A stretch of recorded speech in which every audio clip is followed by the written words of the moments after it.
नमस्कार मोर प्रिय भाई भौणी मैंने आपण मैंने सब केमती अच्छा मोर आशा मोर भरोसा आपण मैंने बहुत भलरे थिबे। आउ आसतु आज मु मोर द्वितीय भागरे मु आपण मानकु स्वागत करुछि। आशार बाणीर द्वितीय भागरे मु आपण मानकु स्वागत करुछि। आउ मोर आशा और विश्वास या द्वारा आपण माने उत्साहित हेबे। आउ प्रभुंकर वाक्य लेखा जाए कि आपण एकुटिया नुहंती है ना।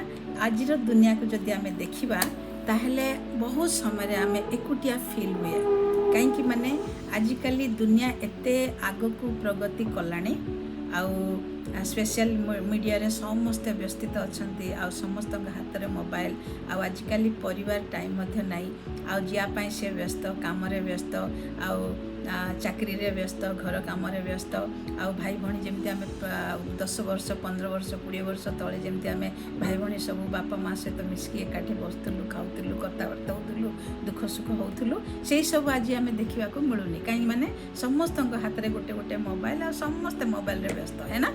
से आम जदि किसी दुखर कथा ना मो हृदय कौन जदि आम स्ट्रगल करुचु आम सेयार करने बेले बेले आमको टाइम मिलेनी आम कथा शुणा आमको लगे जे आम एकुटिया अच्छु आमर कथा कहीं शुणु ना कौन करेंगे से समय मुझे उत्साहित कहवा चाहूँ जे आपण केबे एकुटिया नुहंती आउ दुनियार बापा माँ भाई भौणी आम भूली पारती आम सांगसाथी आम छाड़ी पारती किंतु गोटे पवित्र परमेश्वर जे कि आपणकर पिताजी जे कि आपणकर दोस्त जे कि आपणकर पूरा प्रियजन माने आपण को पूरा हृदय देकी जे भल पाउछंती जे आपण को खोजी खोजी से दुनिया रे आसिले से दुनिया को आसिकी आपण मान को प्रेम करिया पाई आसिले सेही परमेश्वर कहउछंती तू एकुटिया नुह मु तो सहित अछि। आजाया पुस्तकर 41:10 रे लिखाई डर नहीं मु तुम सहित अछि।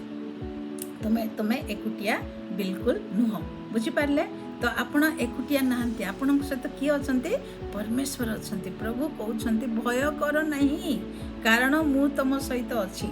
जदि आम परमेश्वर कहउछंती भय कर नहीं मु तुम सहित अछि ताहेले आमे काहाकू डरिबा कहंतु। आम डरिबार किछि गुटे माने अछि काहाकू डरिबा ना बिल्कुल नुह। आमे डरिबा बिल्कुल आवश्यकता नहीं हेले आमे जदि ख्रिस्टियन हिचु आमे जदि प्रभुंकर सहित चलिया पाए गुटे निर्णय नैचु आ विश्वासर अर्थ है प्रभुंकर वाक्य रे विश्वास करबा आ प्रभुंकर वाक्य रे जदि आमे विश्वास करबा आ प्रभुंकर वाक्य रे जदि लेखा हेछि भय कर नाही मु तुम सहित अछि ता अर्थ कोन।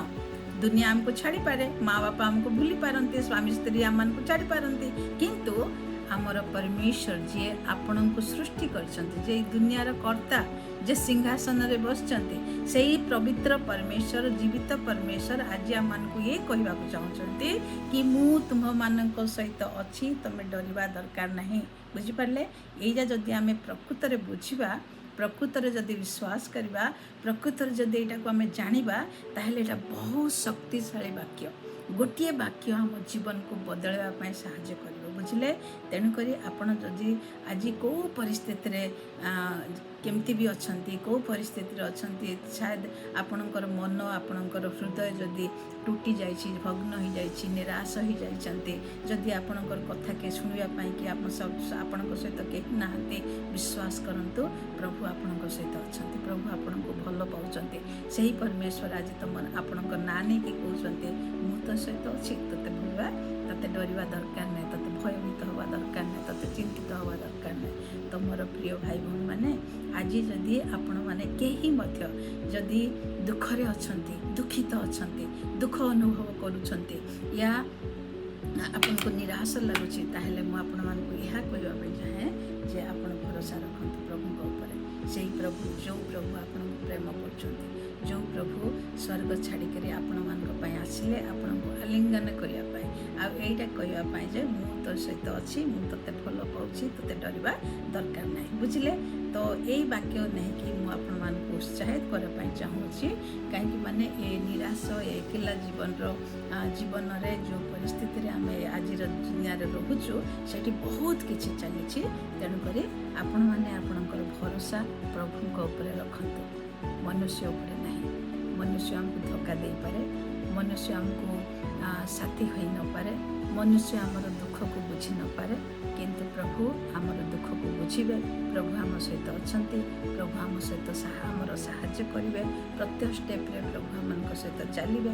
ଆଉ ସେଇ ପରମେଶ୍ୱର, ଯେଉଁ ପରମେଶ୍ୱର ଆଜି ସିଂହାସନରେ ବିରାଜମାନ ଅଛନ୍ତି, ଯେଉଁ ପରମେଶ୍ୱର ଜୀବିତ ଅଛନ୍ତି, ଯେଉଁ ପରମେଶ୍ୱର ଆମର ପ୍ରାର୍ଥନା ଶୁଣନ୍ତି, ଯେଉଁ ପରମେଶ୍ୱର କାନ ଡେରିକିରି ଆମର ଅପେକ୍ଷାରେ ଅଛନ୍ତି ଯେ ଆମେ କେତେବେଳେ ତାଙ୍କୁ ଆମେ ଡାକିବୁ ଆଉ ସେ ଆମ କଥା ଶୁଣିବେ, ସେଇ ପରମେଶ୍ୱର ଆଜି ଆପଣମାନଙ୍କୁ, ଯେଉଁମାନେ ନିରାଶରେ ଅଛନ୍ତି ସେମାନଙ୍କୁ କହନ୍ତି ଡର ନା, ଡରିବା ଦରକାର ନାହିଁ, ମୁଁ ତ ସହିତ ଅଛି।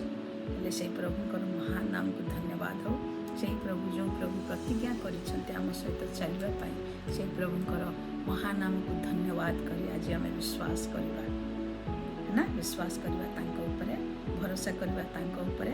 ଆଉ କେହି ଶୁଣନ୍ତୁ ନ ଶୁଣନ୍ତୁ, ତାଙ୍କ ଚରଣକୁ ଯାଇ ତାଙ୍କୁ କହିବା ପ୍ରଭୁ ଧନ୍ୟବାଦ କି ତମେ ମୋ ସହିତ ଅଛ, ତମେ ମୋର ପ୍ରାର୍ଥନା ଶୁଣୁଛ, ମୋର ଦୁଃଖ ତମେ ଶୁଣୁଛ, ମୋର କଷ୍ଟ ତମେ ଜାଣିଛ, ତମେ ହିଁ ମୋର ଭରସା, ତମେ ହିଁ ମୋର ସାହାରା। ସେମିତି କହିକି ଯେତେବେଳେ ଆମେ ତାଙ୍କ ଉପରେ ସମ୍ପୂର୍ଣ୍ଣ ଭରସା କରିବା, ତ ଏ ଆଶାର ବାଣୀ ଆମ ଜୀବନରେ ଜୀବିତ ଭାବରେ କାର୍ଯ୍ୟ କରିବ। ଠିକ୍ ଅଛି, ମୋର ଏଇଆ ଆଶା। ଆଉ ଆସନ୍ତୁ ମୋର ପ୍ରିୟ ଭାଇ ଭଉଣୀମାନେ, ଏଇଟା ଆପଣମାନଙ୍କୁ ଭରସା କରି ଏହି ଅନୁସାରେ ଆପଣ ଚାଲନ୍ତୁ। ପ୍ରଭୁ ଆପଣଙ୍କୁ ପ୍ରଚୁର ପରିମାଣରେ ଆଶୀର୍ବାଦ କରନ୍ତୁ।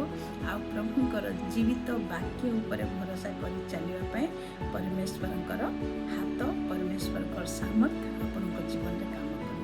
ଠିକ୍ ଅଛି, ଆଜି ପାଇଁ ଏତିକି। ଆଉ ଗୋଟେ ସପ୍ତାହରେ ମୁଁ ଆପଣମାନଙ୍କୁ ଆଉ ଗୋଟେ ନୂଆ ବାକ୍ୟ ନେଇକି ଆସିବି। ଆଉ ସେତେ ପର୍ଯ୍ୟନ୍ତ ମୁଁ ଆପଣଙ୍କ ଠାରୁ ବିଦାୟ ନେଉଛି। ନମସ୍କାର। ପ୍ରଭୁ ଆପଣମାନଙ୍କ ସହିତ ରୁହନ୍ତୁ, ଆପଣମାନଙ୍କୁ ଆଶୀର୍ବାଦ।